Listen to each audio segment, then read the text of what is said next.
Hi guys, in today's video we're going to be building a mammoth walker from Warlord Games Conflict 47.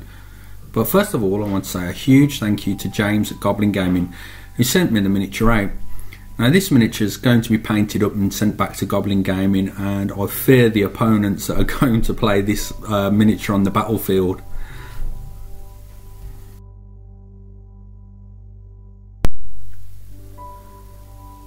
The main goal in painting this mammoth walker, guys, was to create lots of contrast using various different colours from light to dark.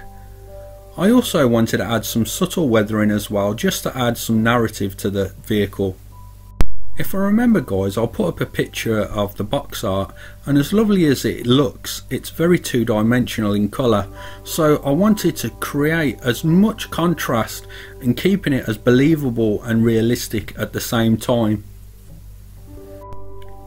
In this tutorial I tried to combine two different techniques from the scale modelling world, realistic tanks, and also from the wargaming side of things, so dry brushing and highlighting and that sort of thing. So I really hope you like this tutorial, guys. As always, it's going to be a long one, so go grab yourselves a nice hot drink, or maybe an ice cold beer, and we'll get started with the tutorial.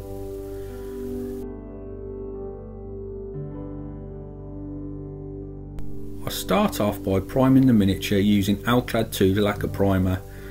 I cleaned the resin miniature, which is always important with resin miniatures, but I don't think I cleaned it well enough as the primer wasn't going down as well as I normally like. So best tip I can give you guys is, if you think your resin miniatures are clean, clean them again, and then maybe even clean them once more, and then you shouldn't have a problem priming. I say this in every video, guys, that I use alclads. Please make sure you're well ventilated and wearing a mask. The fumes are very harmful if inhaled, so please make sure you're well ventilated.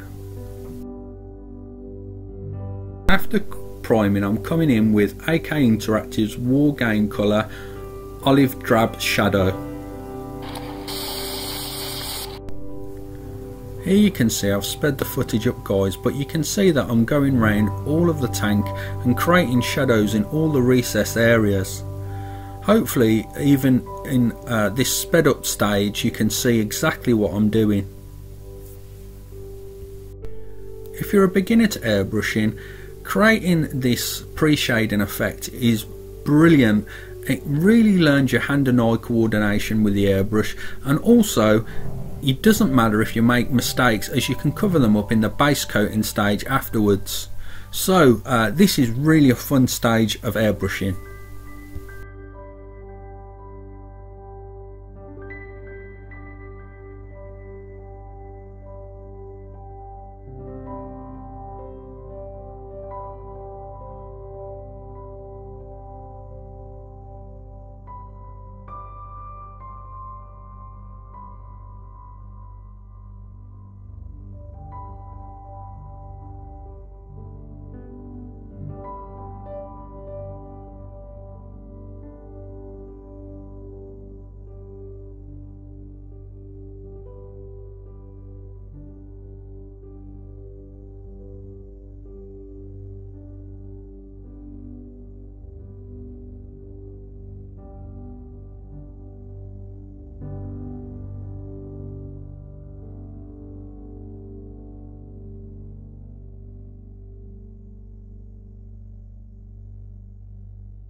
Underneath the tank I wasn't too worried about creating volumes, as it's going to be much darker underneath the vehicle and you're not really going to see underneath the vehicle as much, so I'll paint the whole of the underneath of the vehicle in the shadow colour.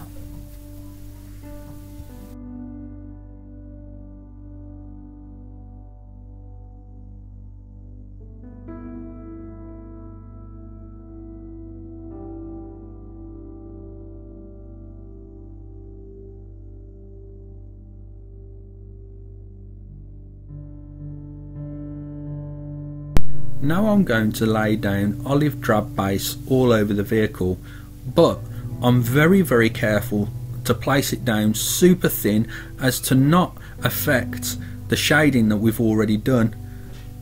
Hopefully you can see as I'm spraying now, even in this sped up stage, that I'm leaving behind the shadow colour in all of the recesses and building up the olive drab base on all the raised surfaces.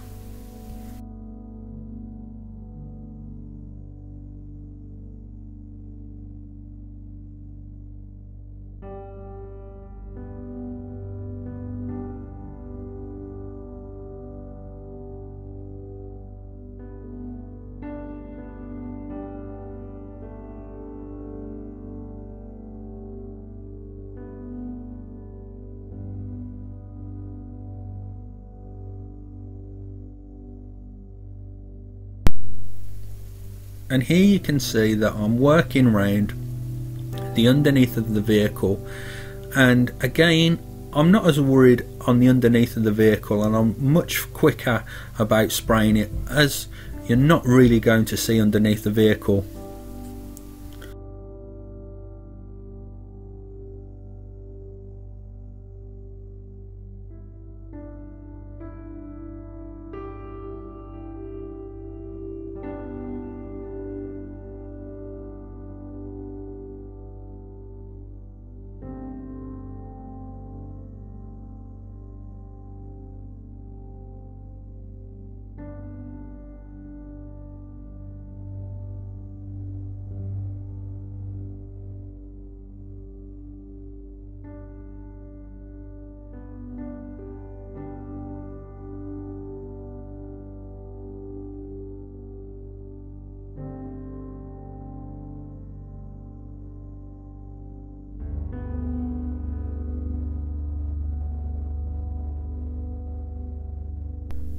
Now we're going to start building up some more highlights using olive drab light base.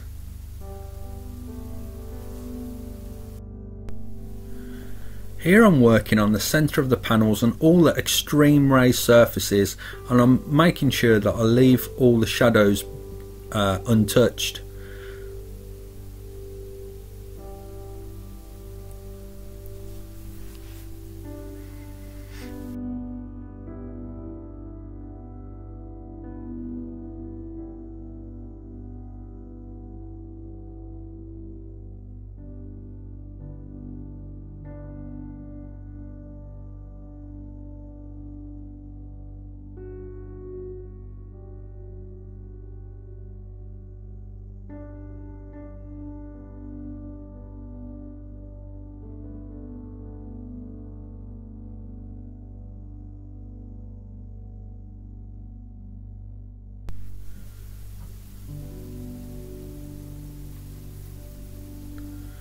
At this stage, guys, it's important to have low PSI, so I'm working at about 18 PSI, and I'm really taking my time to hit the centre of each panel.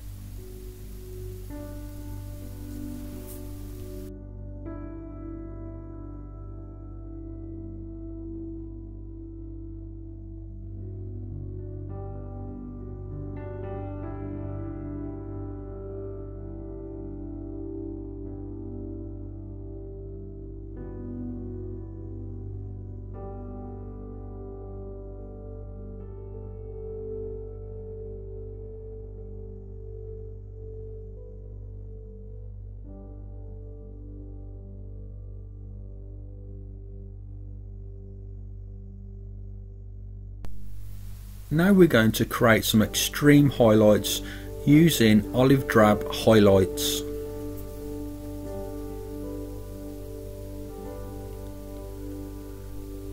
And you can see that I'm really being careful to pick the areas where I want extreme highlights to be.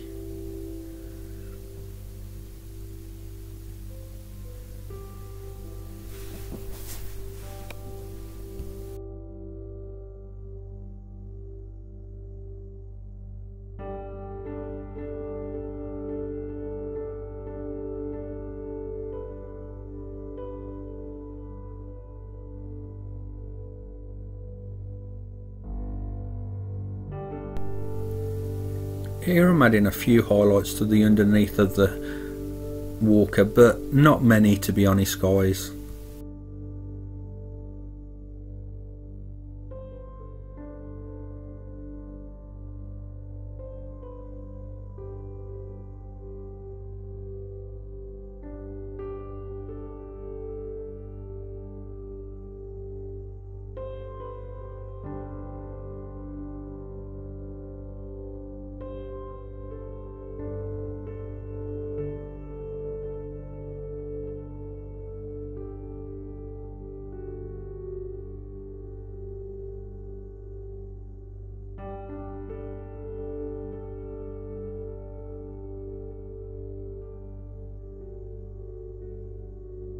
Now that we've laid down all the different volumes of olive drab, I'm going to come in with metal varnish, gloss varnish from Vallejo. Don't let the word metal varnish fool you, it's just a regular gloss varnish guys.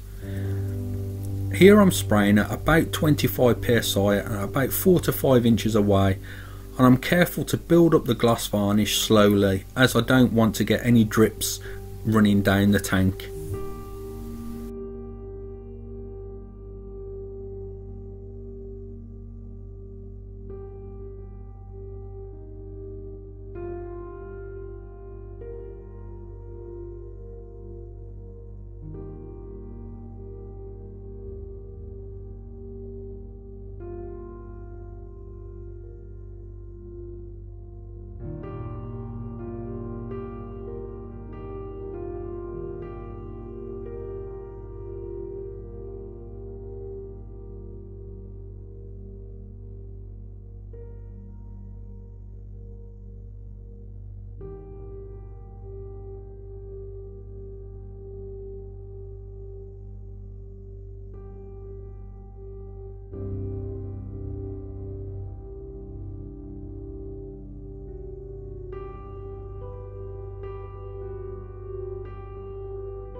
After letting the gloss varnish cure for a couple of hours, I'm going to come in with AK Interactive's dark streaking grime.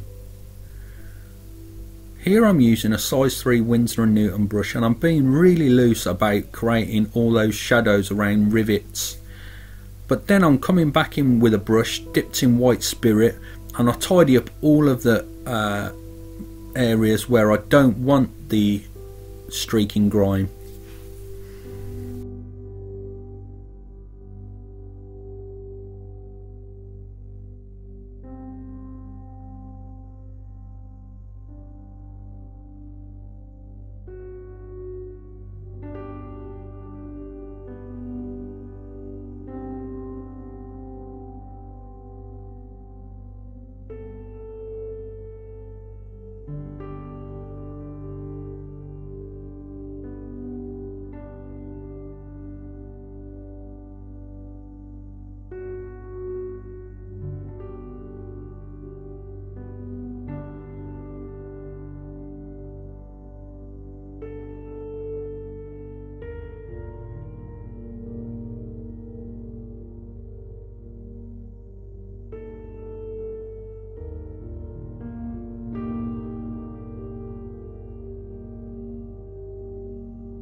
So basically what we're trying to do here guys is get that wash into all the crevices and leave behind a really nice deep shadow, but we're making sure that we get rid of stains on the surface of the walker with the white spirit.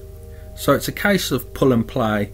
You place down the streaking grime and then you remove it in areas you don't want it with a white spirit.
Now it's time to get rid of that horrible looking gloss finish, and we're going to be using AK Interactive's Ultra Matte Varnish.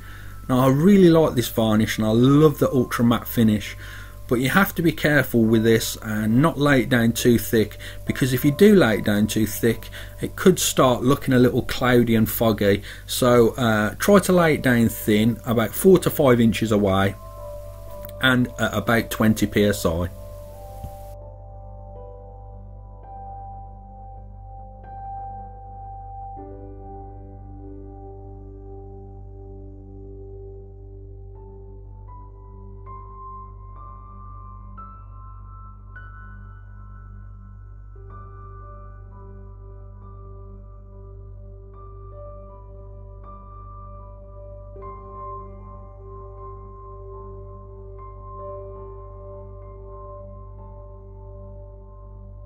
Now that we've got a nice matte varnish down on the tank, I'm coming in with Games Workshop's Edge Paint Krieg Khaki, and we're going to be dry brushing this all over the tank.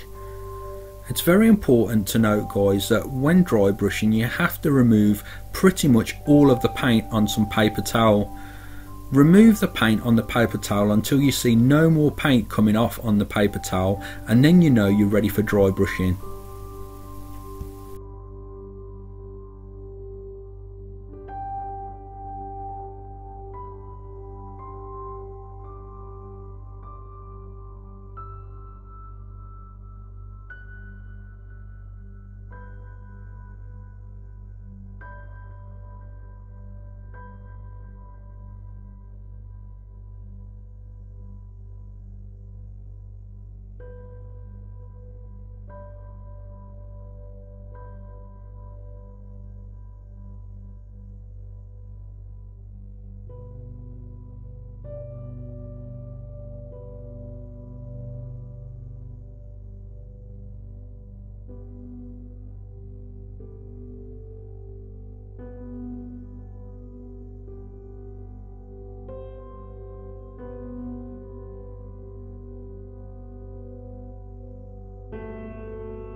And this is what the Mammoth Walker looks like after all of the dry brushing had been completed.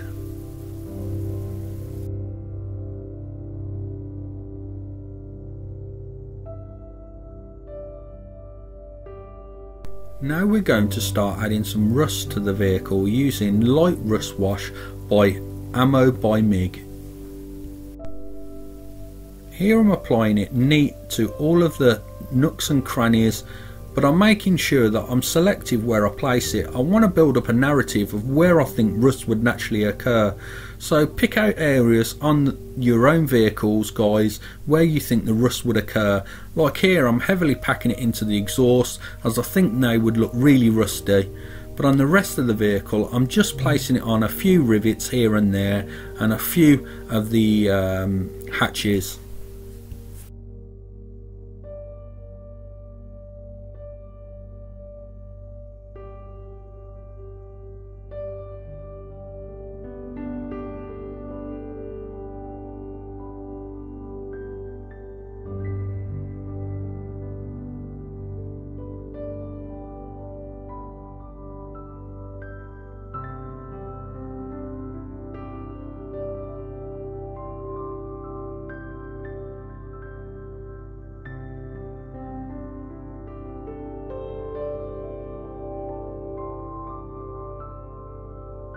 Now I'm going to be going over some of the rivets again with the streaking grime. Same sort of thing that we just did with the light rust, just to create different volumes of colour.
Now I'm going to create some dust on the very bottom of the walker's legs and the scoop at the front. I forget the name of it, or dozer blade.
All the pistons are going to be painting using shining silver from the army painter. It's really important that you give your army painter paints a really thorough shake, guys. I add a glass bead agitator to the bottles to make sure I get a nice thorough mix.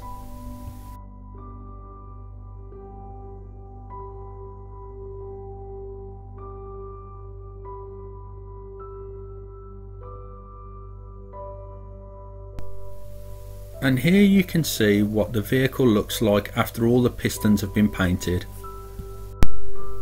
Now I'm painting all of the stars on the walker with Games Workshop's Corn Red. I thin it down about 1 to 1 with water, and I paint it in 2 thin layers.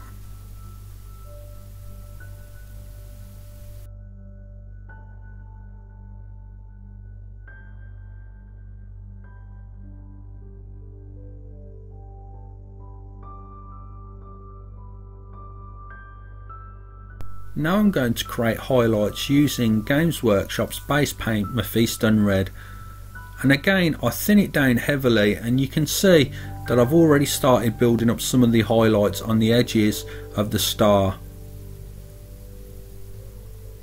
Because the paint's so thin, guys, you can really build up nice colour transitions.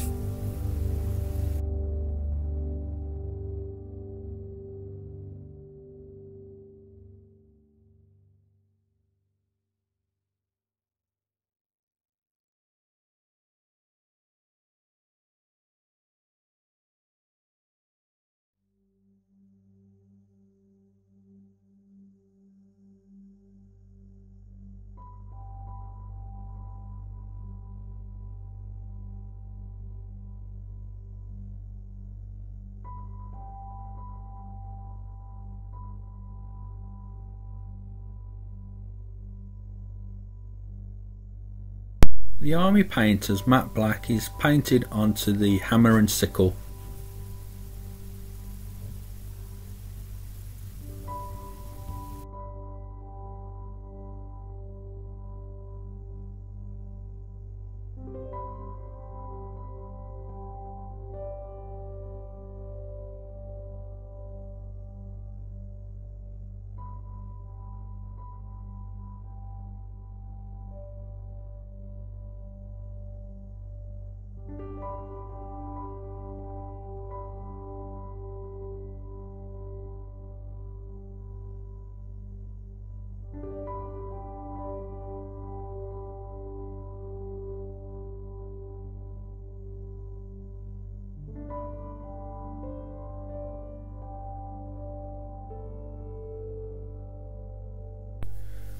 Now we're going to add some chips using plate mail metal from the army painter.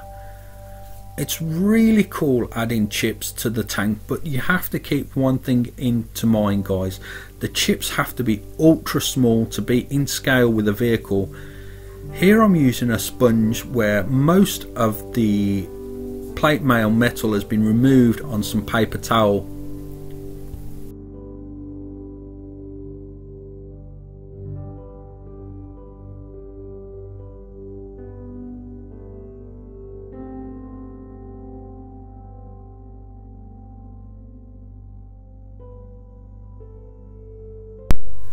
Now we're going to create some chips using oak brown from the Army Painter. Again, just as we did a moment ago, it's very important that the chips are in scale, so I make sure I remove most of the paint on some paper towel and then the chips. Now we're going to create some mud texture using satin varnish and broken tones, grimy dirt. You can use any pigment here guys, from Vallejo, MIG or AK Interactive. We're basically going for a medium dirt, but if you want yours to look a little darker, you can go for a darker pigment. Here I'm squirting some satin varnish into a little shot glass and I'm going to mix it around. I also add a tiny amount of very fine grit sand as well, which I forgot to film on camera. This is going to create more texture in the satin varnish mix. Here you can see I'm mixing it all up together with a very old brush. Please don't use a new brush for this, use a flat headed old brush.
I really hope you liked this video guys, and if you did, please smash that like button, show me some support, and even better, leave a comment. Let me know what you think of the Mammoth Walker. Let me know what sort of tutorials you'd like to see in the future, as I'm always looking out for ideas of what to do. And thank you very much for watching this video. And just before I go, I want to say a huge thank you once again to my YouTube channel sponsors, Goblin Gaming. Don't forget to check the description box below for their web store, and if you do purchase anything, please make sure you use that link, as it greatly helps my YouTube channel.